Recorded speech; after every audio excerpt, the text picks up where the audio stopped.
নান্দেলে মাওলানা Aftabuddin welfare ট্রাস্টের উদ্যোগে শতাধিক ইমামের মাঝে শীতের শাল বিতরণ। ইমাম এবং খতিব সমাজের জ্ঞানী, প্রজ্ঞাবান এবং নেতৃত্ব প্রদানকারী। তাদের নেতৃত্বের কারণেই সমাজে আলো ছড়িয়ে পড়ে, সঠিক রাস্তা খুঁজে পায় মানুষ। আর সেই ইমামদের পাশে এসে দাঁড়িয়েছে ময়মনসিংহের নান্দাইল উপজেলার মানবিক প্রতিষ্ঠান মাওলানা আফতাবউদ্দিন ওয়েলফেয়ার ট্রাস্ট।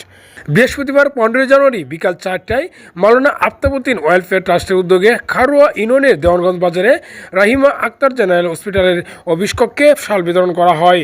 ট্রাস্টের সেক্রেটারি জেনারেল আলহাজ মোহাম্মদ অলিউল্লাহর সভাপতিত্বে ও মুফতি তারিক জামিলের সঞ্চালনায় অনুষ্ঠানে প্রধান অতিথি হিসেবে বক্তব্য রাখেন ট্রাস্টের কোষাধ্যক্ষ অধ্যক্ষ মাওলানা আব্দুস সাত্তার।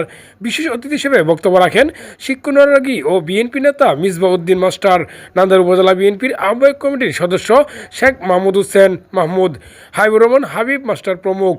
আলহাজ মোহাম্মদ অলিউল্লাহ বলেন, শীতের তীব্রতা বাড়তে থাকায় মানবিক দায়িত্ববোধ থেকে সমাজের শ্রেষ্ঠ মানুষ ইমামদের মাঝে শীতের শাল বিতরণ করা হয়েছে। 100 ইমামের মাঝে শীতের শাল বিতরণ করা হয়। তিনি বলেন, মাওলানা আফতাবউদ্দিন ওয়েলফেয়ার ট্রাস্ট প্রতিষ্ঠার পর থেকেই মানবিক ও জনকল্যাণমূলক কাজ করে যাচ্ছে। ভবিষ্যতেও এ ধরনের কাজ অব্যাহত থাকবে বলে জানান। আফতাবউদ্দিন ওয়েলফেয়ার ট্রাস্ট থেকে সারা ইউনিয়নের ইমামদের মাঝে শাল বিতরণ করা হয়েছে। এতে সকল ইমাম সব খুশি।